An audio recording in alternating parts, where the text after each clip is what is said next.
Hello दोस्तों, welcome to my channel. Today we discuss about class seventh mathematics formulas. आज की video में हम दोस्तों मैथ्स के क्लास सेवेंथ के सारे मैथ्स के पूरे लेसन 1 टू ऑल हर एक चैप्टर के फॉर्मूले देखने वाले हैं। तो इसने वीडियो तक एंड तक जुड़े रहिएगा। जो भी आपको वीडियो में चैप्टर चाहिए सेलेक्टेड, उस चैप्टर के आप स्क्रीनशॉट ले सकते हैं, तो उससे भी आप लर्न कर सकते हैं। बहुत इंपॉर्टेंट रहने वाली है वीडियो दोस्तों, एंड तक जुड़े रहिएगा।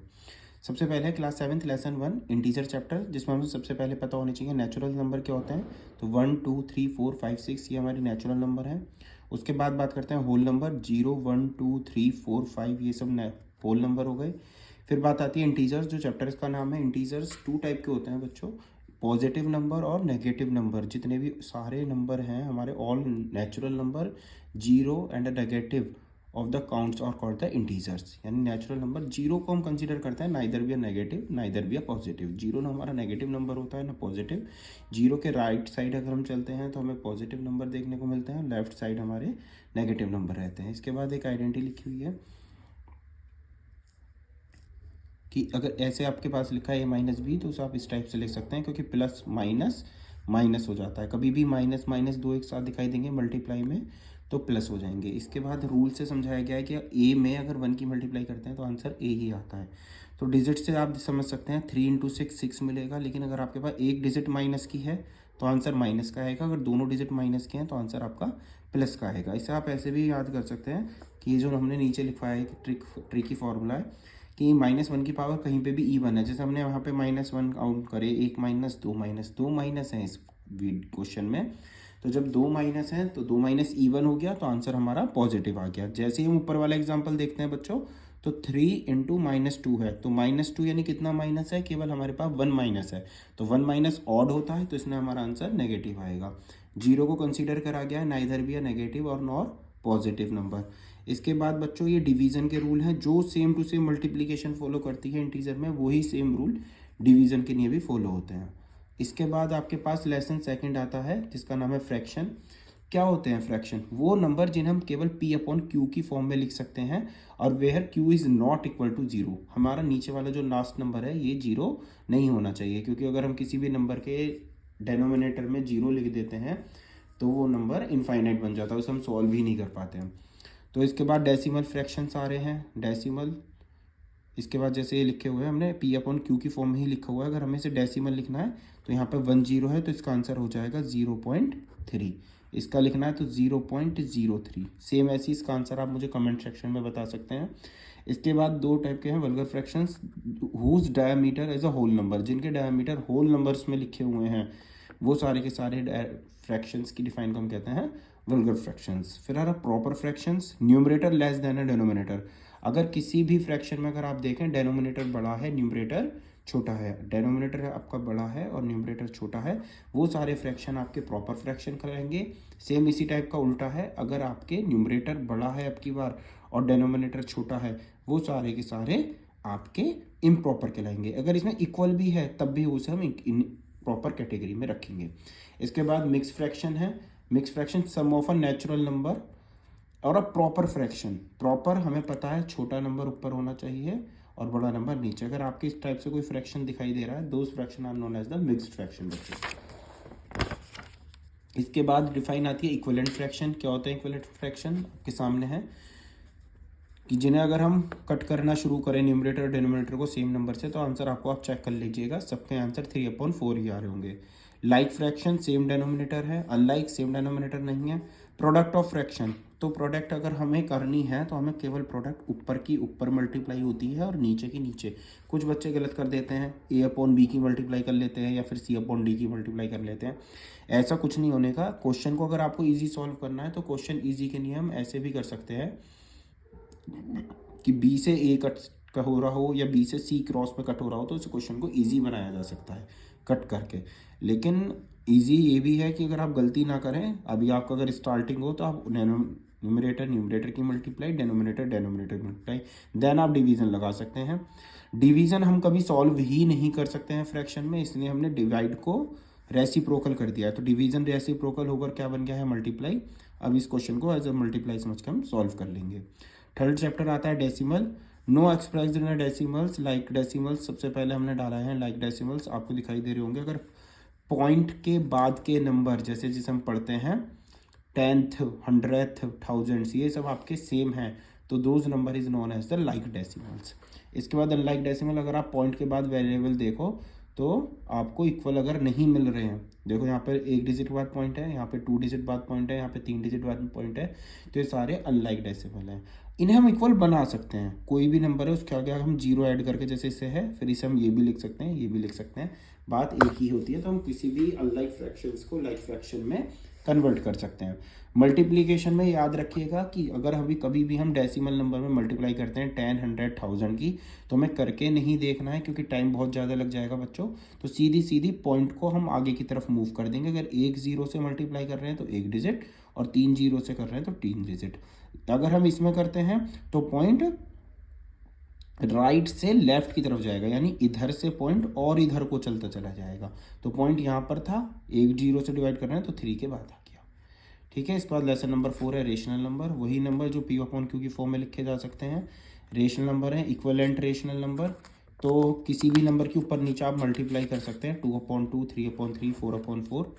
इसके बाद क्रॉस मल्टीप्लीकेशन आपको एक समझाया हुआ है कि क्रॉस मल्टीप्लाई करके हम किसी भी फ्रैक्शन को चेक कर सकते हैं, दोज फ्रैक्शंस आर इक्वल और नॉट। जैसे P की S में मल्टीप्लाई, Q की R में, अगर आपका आंसर इक्वल आ रहा है तो दे आ रहा है इक्वलेंट फ्रैक्शन, अदरवाइज नहीं है। Every positive rational number is greater than 0, हर एक पॉजिटिव रेशनल नंबर 0 से बड़ा होता है। Every negative rational number is smaller than 0, हर एक नंबर 0 से छोटा होता है। P/Q और Q/R फिर से प्लस करने हैं तो एलसीएम ले लेंगे, Q एलसीएम आ गया, ऊपर वाली डिजिट प्लस हो जाएंगी। सेम ऐसी सबसे पहले अगर हमें माइनस करना है तो डूइंग एलसीएम PQS, हमारा एलसीएम आएगा Q और एलसीएम आएगा, फिर हम इस क्वेश्चन को सब्ट्रैक्ट करेंगे। सेम ऐसी मल्टीप्लाई जैसे हमने अपने पीछे सीखा था, ऊपर के ऊपर, न्यूमरेटर की न्यूमरेटर में, डेनोमिनेटर की डेनोमिनेटर में। अगर किसी भी पावर माइनस में दे दिया तो उसे हम सॉल्व नहीं कर पाएंगे, उस क्वेश्चन में हमें बच्चों को डिजिट का रेसिप्रोकल, जैसे अगर आपके पास ये आ जाता है कि इसका आंसर सॉल्व करके लिखिए, तब आप क्या करेंगे, माइनस का मार्क देखते ही आप क्वेश्चन को उल्टा कर देंगे, यानी 3 ऊपर पहुंच जाएगा और 5 नीचे, न्यूमरेटर डेनोमिनेटर बन जाएगा, डेनोमिनेटर न्यूमरेटर बन जाएगा। इस बार डिवाइड की वही कंडीशन है कि लास्ट वाले नंबर को आपको रेसिप्रोकल करना है और question will change into integers. अब आ जाइए एक्सपोनेंट एंड पावर का क्वेश्चंस है। ऊपर जो लिखा होता है एक्सपोनेंट, इसे पावर भी पढ़ लेते हैं, और ये जो नीचे नंबर लिखा होता है बेस। कुछ आइडेंटिटीज हैं, अगर दोनों नंबरों के बेस सेम है तो मल्टीप्लाई में पावर ऐड हो जाती हैं, दोनों नंबरों के बेस सेम है डिवाइड में है तो डिवाइड में पावर माइनस हो जाती है बच्चों। पावर के ऊपर पावर, यानी एक्सपोनेंट के ऊपर एक्सपोनेंट लिखा हुआ है, दो एक्सपोनेंट एक साथ हैं तो दोनों एक्सपोनेंट की मल्टीप्लाई, जैसे 2 की पावर 3 की पावर 6, अगर आपको ऐसे लिख के दिया है तो 6 3 18, तो ये ऐसे लिखा हुआ है। सेम कभी भी पावर माइनस है, अभी हमने डिस्कस करा था बच्चों, तो उसे हम सॉल्व नहीं कर पाएंगे, उसका हम रेसिप्रोकल कर देंगे। तो हमने जो पावर n थी, डिजिट हमारी रेसिप्रोकल हो गई है, पावर हमारी पॉजिटिव, जिसकी पावर 0 होती है उसकी वैल्यू 1 होती है, और फिर से माइनस की पावर को हम नहीं कर पाएंगे सॉल्व, रेसिप्रोकल कर देंगे। स्टैंडर्ड फॉर्म में आना चाहिए आपको लिखना, अगर पॉइंट यहाँ पर है लास्ट डिजिट में होता है तो काउंट करेंगे 1 2 3 4 5, तो हमारा पॉइंट 5 डिजिट आगे तक मूव हुआ है तो आंसर आएगा दिस डिजिट और 10 की पावर 5। अगर इसे उल्टा करना है तो पॉइंट इधर को हम 6 डिजिट आगे सॉल्व करेंगे। माइनस में वही आपको उल्टा करना है। इसके बाद लेसन नंबर 6 अलजेब्रिक एक्सप्रेशन, थोड़ा कंफ्यूज कर देता है बच्चों को, बायनोमियल ट्राइनोमियल, इसमें लाइक टर्म्स में भी प्रॉब्लम होती है। तो आप याद रखिएगा, सबसे पहले आपको ये आइडेंटिफिकेशन आनी चाहिए कि हमारे पास कॉफिशिएंट क्या होते हैं, वेरिएबल क्या होते हैं, पावर क्या होती हैं और कांस्टेंट क्या होता है।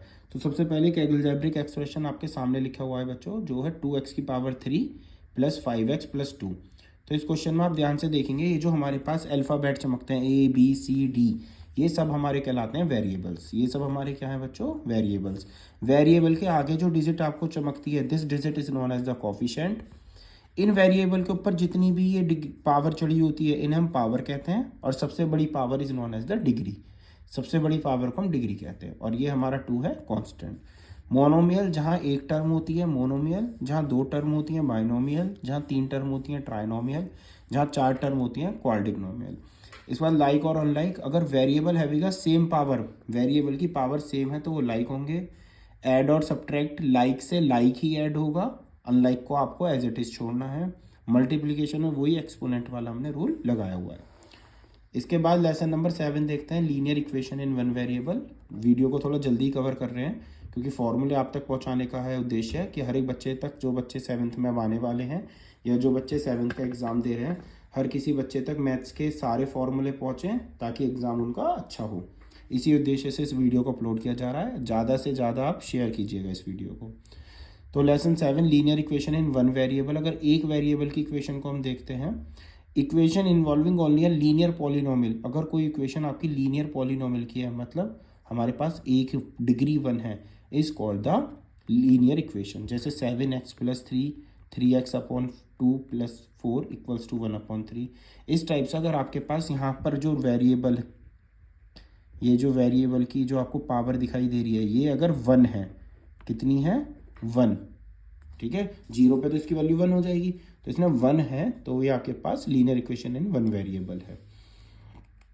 इसके बाद ऐड भी है, सब्ट्रैक्ट, एडिशन और, ठीक है, ये ऐसे समझाया अगर इधर कोई नंबर ऐड में है और आप उसे उस तरफ ले जा रहे हैं राइट साइड, तो सब्ट्रैक्शन में हो जाएगा। सब्ट्रैक्शन में कोई नंबर है तो एडिशन में हो जाएगा। मल्टीप्लिकेशन में कोई नंबर है तो वो डिवीजन में हो जाएगा। इसी टाइप से lesson number 8, ratio and proportion. Ratio of a two quantities of a same kind, same kind की दो क्वांटिटीज का रेशो इन अ सेम यूनिट, यूनिट सेम होनी चाहिए। हाफ क्वेश्चन हमारे पास एग्जाम में ऐसे आ जाते हैं, 5 सेंटीमीटर टू 5 किलोमीटर, इसका रेशो निकालना है। तो बच्चे क्या करते हैं, 5/5 = 1:1, जो कि बच्चों पूरा गलत हो जाता है। आपको यूनिट चेक करनी है, अगर हमारी यूनिट सेम है, पूरा क्वेश्चन सेंटीमीटर में ही होना चाहिए या किलोमीटर में ही होना चाहिए, तभी हम उनका रेशो फाइंड कर सकते हैं। अगर रेशो कट करने के बाद 1 आ रहा है तो नंबरों का एचसीएफ भी, अगर कट नहीं हो रहा है तो उनका नंबरों का एचसीएफ 1 है। इसके बाद है प्रॉपर्टीज एक्सपोनेंट वाली, जो हमारे पास है प्रोपोर्शन, तो A/B, प्रोपोर्शन का mark C/D। Product of extreme हमेशा बराबर होती है प्रोडक्ट ऑफ मीन्स की। इस बार परसेंटेज, लॉस, प्रॉफिट, जो बच्चों बहुत डरते हैं जिस चैप्टर से, ऐसा कुछ नहीं है, केवल फॉर्मूला बेस्ड चैप्टर होता है। अगर आपकी इस चैप्टर के फॉर्मूले पर कमांड है और कैलकुलेशन आपकी इंप्रूव है तो आप इस चैप्टर में फुल नंबर गेन कर सकते हैं। सबसे पहले फ्रैक्शन को परसेंटेज बनाना आना चाहिए। तो फ्रैक्शन को परसेंटेज, किसी भी नंबर को अगर आपको परसेंटेज बनानी है तो उसमें इंटू 100 करना होता है, और परसेंटेज का मार्क हटाने के लिए हम डिवाइड 100 करते हैं। ये बात आप ध्यान रखिएगा। सीपी हम कहते हैं कॉस्ट प्राइस को, एसपी हम कहते हैं सेलिंग प्राइस को। अगर हमारा एसपी बड़ा है सीपी से तो देन आपको प्रॉफिट होना ही होना है। प्रॉफिट का फॉर्मूला एसपी - सीपी। आप एक फॉर्मूला यही याद कर सकते हैं और उसके बाद डिजिट को ट्रांसपोज कर सकते हैं, इधर से उधर ला सकते हैं। अदरवाइज अगर आपको ज़्यादा कैपेसिटी आप आराम से लर्न कर सकते हैं तो आप इनके ये वाले फॉर्मूले भी याद कर सकते हैं।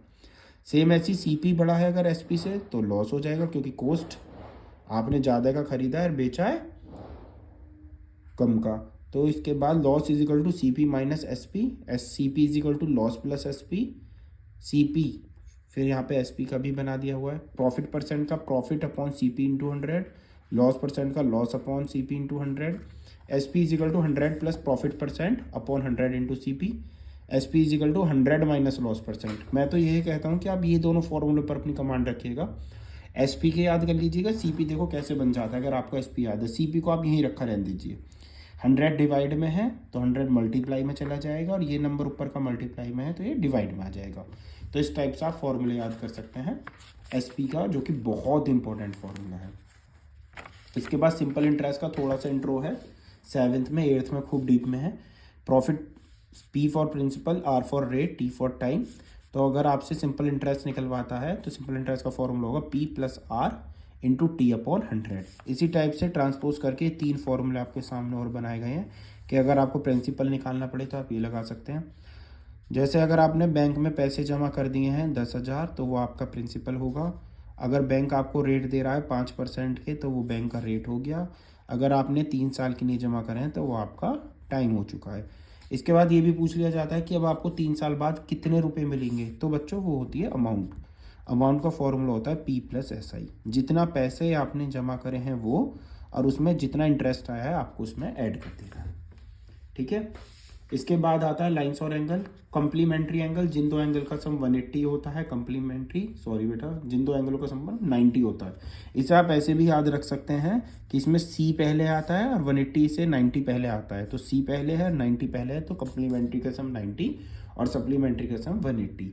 एडजेसेंट एंगल क्या होते हैं? Two angle with the same vertex. अगर आपके पास दो एंगल बन रहे हैं, जैसे अगर आप ये चेक करो कि ये यहाँ पर एक एंगल है और इसी वर्टेक्स से एक एंगल ये बन रहा है और इसी वर्टेक्स से एक एंगल ये बन रहा है, तो those angle is known as adjacent angle.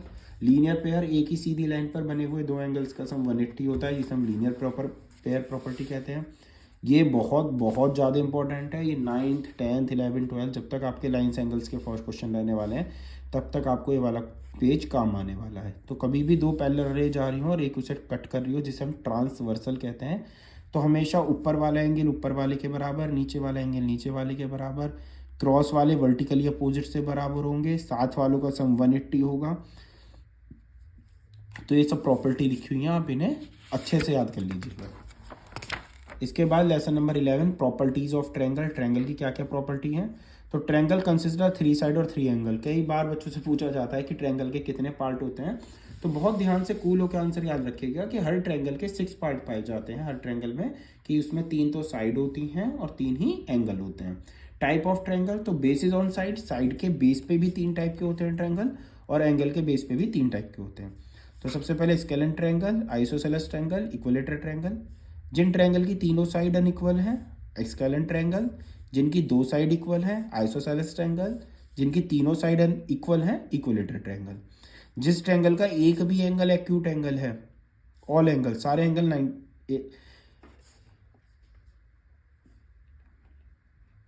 है ना, अगर किसी ट्रायंगल में एक्यूट एंगल बन रहे हैं सारे ही, तो वो आपका एक्यूट एंगल ट्रायंगल हो जाएगा। एनी वन, कोई भी एक एंगल 90 डिग्री का है तो राइट एंगल ट्रायंगल, और कोई भी एक एंगल ऑब्ट्यूज बन रहा है तो obtuse angle triangle. Important property, angle sum property of triangle, जिसका फॉर्मूला आपको याद रखना है। Angle sum property of triangle क्या होती है कि ट्रायंगल के तीनों एंगल का सम कितना होता है? 180। एक्सटीरियर एंगल प्रॉपर्टी, बाहर जो एंगल बना होता है किसी भी लाइन को एक्सटेंड करके, उसकी वैल्यू अपने साथ वाले को छोड़कर बचे हुए दो एंगल के सम के इक्वल होती है। इसके बाद ये प्रॉपर्टी है क्वेश्चन कि हमेशा 2 साइड का सम तीसरी साइड से ग्रेटर होता है। इससे कोई ट्रायंगल बनेगा नहीं बनेगा हम चेक कर सकते हैं। इसके बाद बच्चों पाइथागोरस थ्योरम है। ये हमारी हाइपोटेन्यूज होती है, ये हमारा परपेंडिकुलर होता है और ये बेस होता है। तो हाइपोटेनस का स्क्वायर जो होता है वो बराबर होता है परपेंडिकुलर का स्क्वायर प्लस बेस का स्क्वायर। इस पर लेसन नंबर 12 सिमेट्री की बात करें तो इसमें रोटेशनल सिमेट्री चलेगी। The number of a times of figure fits into itself in one complete rotation. एक कंप्लीट रोटेशन के अंदर कितनी बार घूमकर फिगर सेम बन जाती है, उस ऑर्डर को हम रोटेशनल सिमेट्री कहते हैं।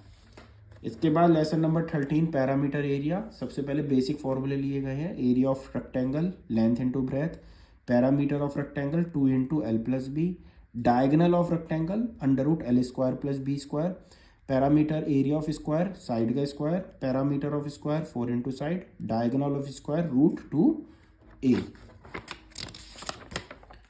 इसके बाद area of a shaded region. अगर आपके पास किसी भी फिगर में, ये हटा सकते हैं आप यहाँ से, अगर आपके पास कोई भी फिगर ऐसे है कि एक सर्किल है उसके अंदर छोटा सर्किल है और इसमें आपको शेड कर दिया है, ऐसे फिगर है, या कोई रेक्टेंगल है उसके अंदर एक छोटा सा स्क्वायर बन रहा है या रेक्टेंगल है इसमें शेड है, तो आपको बड़ी फिगर में से छोटी फिगर का एरिया को माइनस कर देना है बहुत ध्यान से। Perimeter of triangle sum of all side, area of triangle 1/2 base into height, और perimeter of equilateral triangle 3 into side होगा। इसके बाद है area of a parallelogram. Parallelogram का एरिया क्या होगा?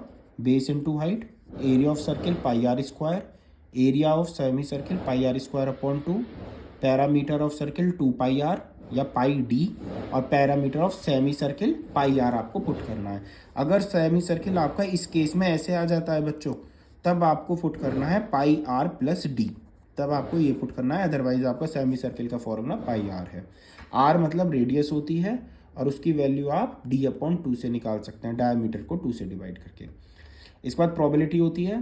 प्रोबेबिलिटी का फॉर्मूला है favourable outcomes upon total number outcomes, कि कौन सी चीज़ें आपके फेवर में है वो ऊपर, और टोटल आउटकम्स कितने आ सकते हैं उस केस में, उन्हें आपको नीचे लिखना है। प्रोबेबिलिटी की वैल्यू हमेशा बच्चों 0 से बड़ी या 0 के बराबर, 1 से बड़ी या 1 के बराबर ही होती है।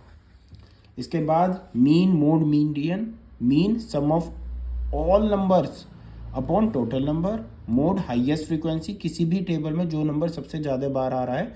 मैंने इतने ज़्यादा से भी एक्सप्लेन नहीं कर रहा हूँ बच्चों इस वीडियो में, क्योंकि ये फॉर्मूले की वीडियो है, ठीक है ना। अगर हम खाली मोड पे डिस्कस करें कि मोड होता क्या है, कुछ बच्चे सोचेंगे हमें तो ये नहीं पता मोड क्या है। तो अगर आपके चैप्टर्स पता है और आप एक तरीके से फॉर्मूले रिवाइज करने जा रहे हैं तो उसके लिए ये है वीडियो। तो मोड का फॉर्मूला है हाईएस्ट फ्रीक्वेंसी, रेंज का है हाईएस्ट माइनस लोएस्ट, दोनों नंबरों को माइनस करना है आपको। Median arrange in ascending order first, सबसे पहले असेंडिंग ऑर्डर में लिखना है। ऑड नंबर की प्रोबेबिलिटी है, अगर आपको ऑड नंबर है तो मीडियन का फॉर्मूला ये रहेगा, और इवन नंबर है तो मीडियन का फॉर्मूला ये रहेगा। n/2, n+1/2 th term, n/2 plus n/2 plus 1 th/2, ये आपके फॉर्मूले हैं क्लास 7 के। बच्चों, प्यारे दोस्तों, अगर आपको वीडियो पसंद आई हो तो आप ज़्यादा से ज़्यादा अपने दोस्तों को शेयर कीजिएगा जो बच्चे क्लास 7 में हैं। थैंक यू दोस्तों।